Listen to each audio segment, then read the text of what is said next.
Hello and welcome to my knitting podcast. My name is Jolanda and thank you so very much for joining me here today. Today it's Monday. I want to talk about what I have been up to the last week. So yes, I am wearing a finished object or almost finished and I'm not so sure what to think about it. It's the Felix cardigan. I just put in a needle here to close it up a little bit and I think the neckline is a bit wide. It is short and yeah, well, it was a quick project, not really thought about it, just casted it on and I have a little bit of yarn left. Maybe I can add a little bit of length to the neckline. I'm not sure, but still I enjoyed knitting it and I love the yarn because it is handmade yarn. What else? I forgot to bring something. Okay, I'll pick it up in a minute. I have a new cast on that is actually crochet. It is not what I was talking about last week. The sweater I was planning seemed a little bit too complicated. I have an old project and I tried it on and I want to hear what your opinion is about it. And so let's start it. I will pick the pattern that is the project that is actually here that I did not forget to bring. It's the Bonbon Cardi and I made a little bit of progress. So I added a few repeats and it is slowly growing. Of course, this needs some concentration because it is charted. It is not, there are two repeats, actually two different repeats. So it's not easy to memorize with my brain that is usually very foggy, but I think it's turning out nicely and I love the lace and the color. I think it will look nice. So I will be working on this slowly until we reach the end. So yes, the Bonbon Cardi, I will try to link everything down below, including my Ravelry project page and Instagram, Ko-fi, all that. I'm knitting this out of Drop Sword in the sage color. I love this budget-friendly yarn, so I use it a lot. It is holding up very nicely. I think it is on 3mm or 3.5mm. So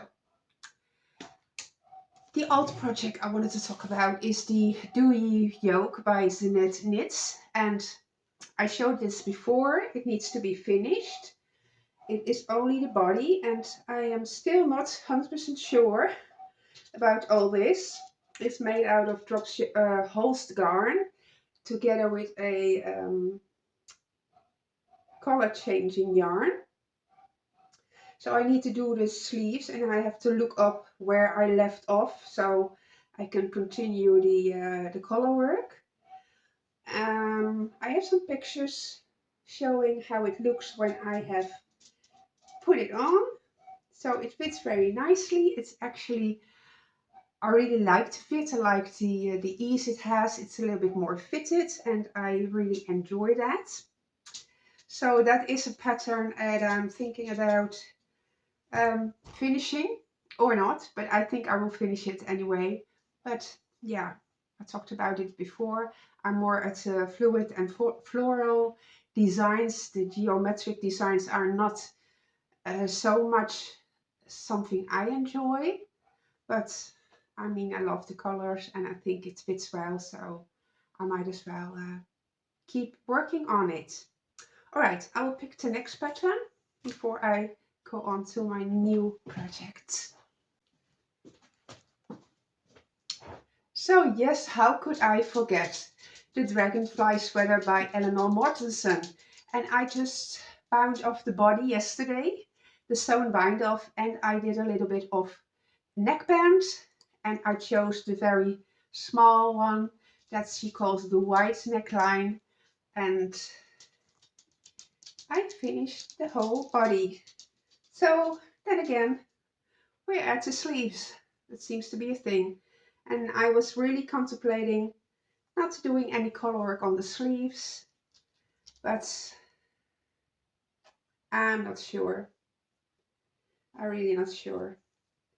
I made some pictures how it would look without the color work on the sleeves. I think it's not bad, but maybe I'm just looking for a shortcut. Yeah, I'm really not looking forward in starting color work on short circumference needles, but I will see. I will just pick up the stitches and go from there. It is a little bit more oversized as that I wanted, as I already expected. There was a lot of stitches cast on for the underarm, and I'm so confused. The last time I made it a form-fitted sweater from Inge's Knitting Lab, I took a smaller size for the shoulders and I went into a larger size for the hips, which makes sense. But for the yoke sweaters, because I have straight shoulders, I need more room there. So I think I went up a I went up a size because of that. But I think I got into trouble because now the body is a bit too big. I should have casted on less stitches for the underarm, but I'm always in doubt. I always think, oh, what if I made the wrong decision and the color work started immediately after dividing for the sleeves?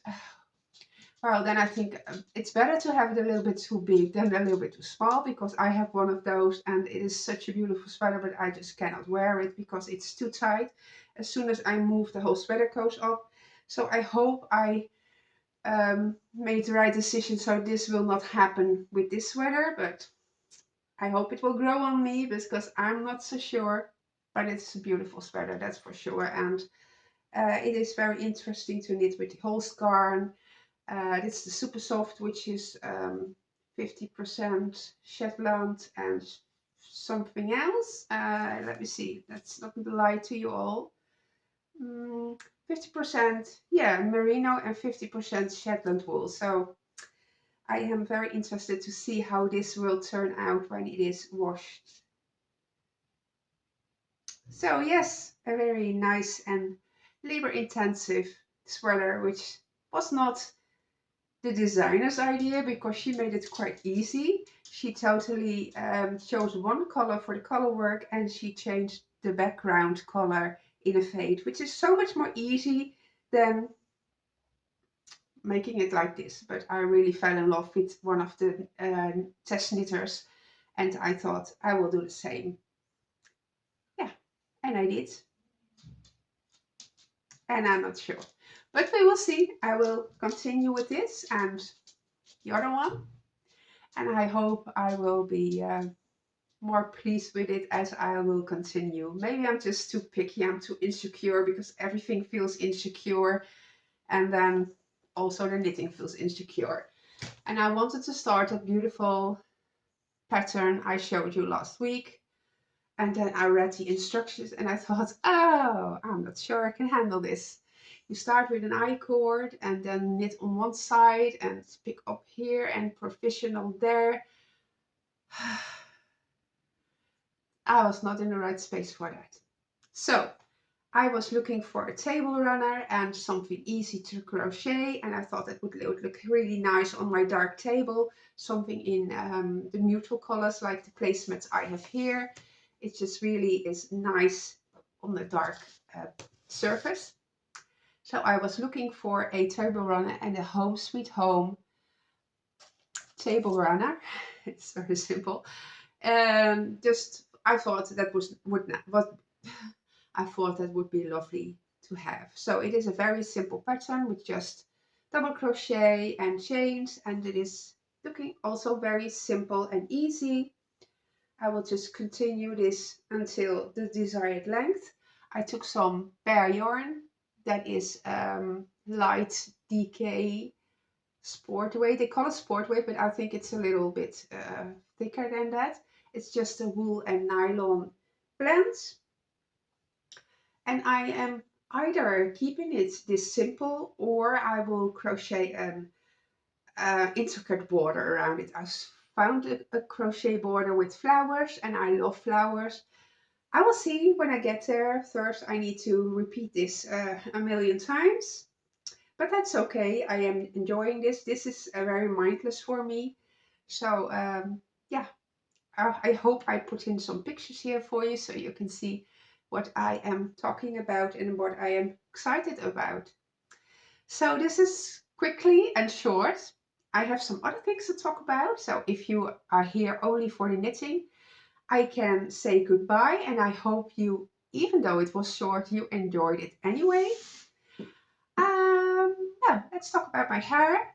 I cut my own hair because yesterday I was just totally fed up with it, and it became too long and too lifeless. So I just took the brand Bondo video tutorial for the butterfly cut. That means one ponytail in the front and one ponytail at the top, and then you start chopping. And it's still long enough, but my hair gets so happy when I chop it off.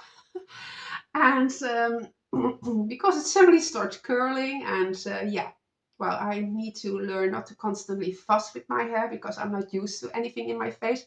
But I think it looks a bit better to have something framing my face, except from all pull it all back, because that is just very comfortable, but maybe not the best look. So just a little hair thing. Yeah, I'm really bummed that it is so white on the front when the back is still nice and dark.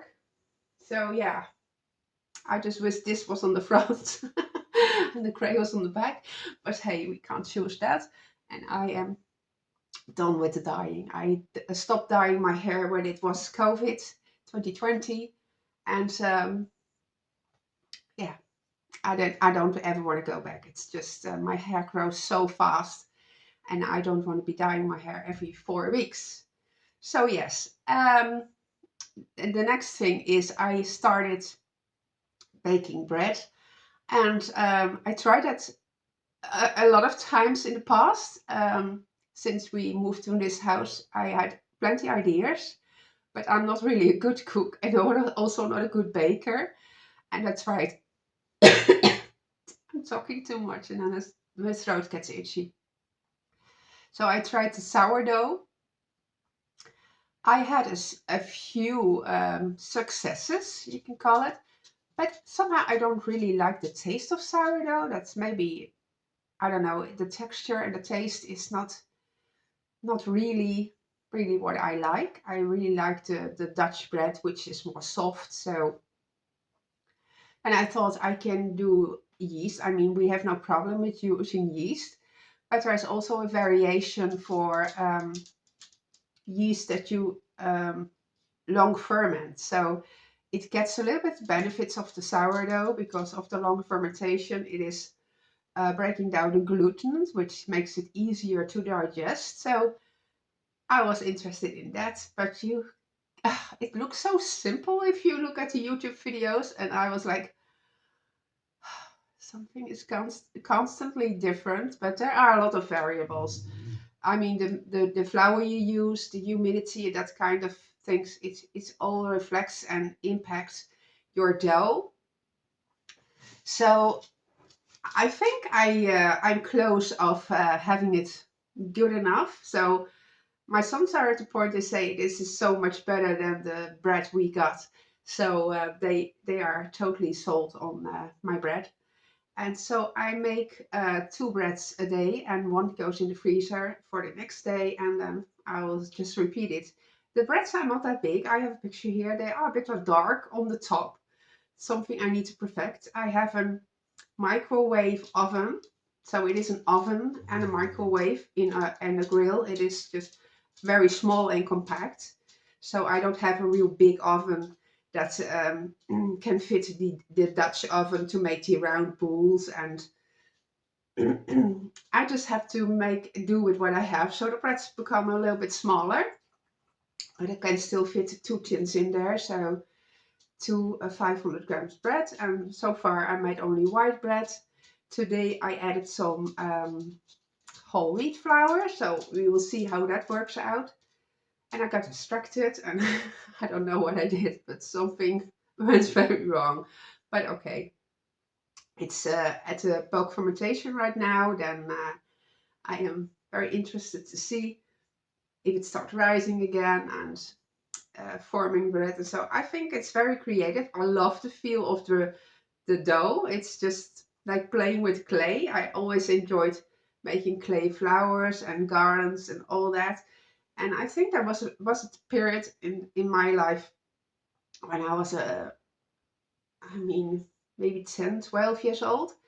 There was the bread dough, brooddeeg, bread dough.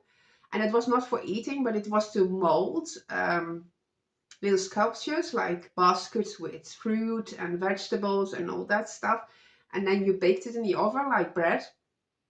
You can paint it with watercolor and yeah, I mean it was you could make decorations just from the dough that they called bread dough. So I so much enjoyed that, and it looked very natural because the brown of the dough shines through the watercolors you put on top. Oh, I love doing that. So I think I'm going back in my early teens and doing the bread making this time. This time we can actually eat it, which is wonderful. And since I have two sons who absolutely love that, so I'm very fortunate because, like I said, I'm not a good cook. I try new things, and it doesn't always turn out well. But they're very brave, and they are always trying to taste or eat whatever I am making. So yeah. Unfortunately, my mother did not like cooking, so I had nothing I could learn from her. That's just sad, but so I have to learn it for myself now. And thankfully, we have the internet, which teaches a lot. Doesn't mean it always turns out right. So yes, I am also looking forward in starting up my sewing again. I was very inspired by Nonna from I can't remember a podcast, but I put it in here, and she also has a lovely podcast if you're looking for something multicultural. She is also trying British Haddle loom. She is a fantastic quilter. She also had a lovely book she showed us about quilts and then crochet. So I just wanted to start it right away. So I downloaded a wonderful pattern of a blanket. Maybe I will make it a little bit smaller than the size that it was there. But I can see myself using up leftovers of the beautiful colors and then the background of the undyed yarn. Yeah, I really wanted to start that. But I have a blanket I have to finish. And it's also with leftovers. I think it's this kind of the same vibe. So I will look up that, and yeah, it is very fun to see other people's projects, and if there's things that are similar, that's very very fun to see. I did so much in the past. I wanted to try everything, and um, during my life, I did do a lot jewelry making. I did painting. I did drawing, cross stitch. Yeah, Richard's had a loom. I tried. I think I failed most of it. What else? I really did a lot. So yeah, at some point I was a seamstress. I um, taught people sewing very long time ago. I could draft my own patterns, and a lot got lost when I moved out on a haste. So a lot of books were left behind and other things, but that's okay. I don't have enough time for all that, but I really want to go into sewing. I still have some um, pants cut out already, and time to start up my sewing machine because I always loved that. So yes, my mother was mostly a crocheter. She thought knitting was way too slow. I had an aunt who was, I think she was mostly a crocheter. My grandmother on my father's side, she always knitted my father's socks for his birthday. So she was really a sock knitter, the old fashioned colored socks, the marbled ones. My dad loved those. My grandmother on my mom's side, she was a knitter. I know she knitted some blankets in the a wavy pattern. Yeah, that those are fond memories for sure. Unfortunately, they I was quite young when they both passed away, so could not share any of our crafts related um, our craft related passion. That's what I wanted to say, but suddenly my brain went blank. All right. So I would love to hear what your craft adventures were. If there's, I started spinning at some point, and there are still things that I think, oh, I would love to do, but I just keep back a little bit. I'd love to hear what you have been done in the past. Did you go on that train of jewelry making that was a real hit at some point?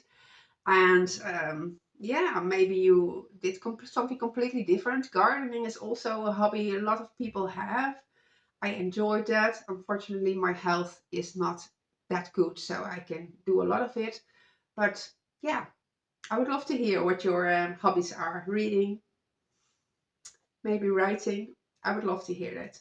So this was a short episode with a lot of talk, but I think it's nice to talk to friends and to hear about their adventures also. So then I will be back here next week, hopefully. And hopefully I have a lot to talk about and a lot to show, and maybe it's a little bit less, but sometimes only one thing can make you get inspired and want to go for it. So I hope that happened to you today. I'm not sure about this as I'm looking at it and not making me happy, but okay. So I see you next week. I hope all is well and enjoy your crafting. Try not to stress too much and happy knitting or whatever you're doing.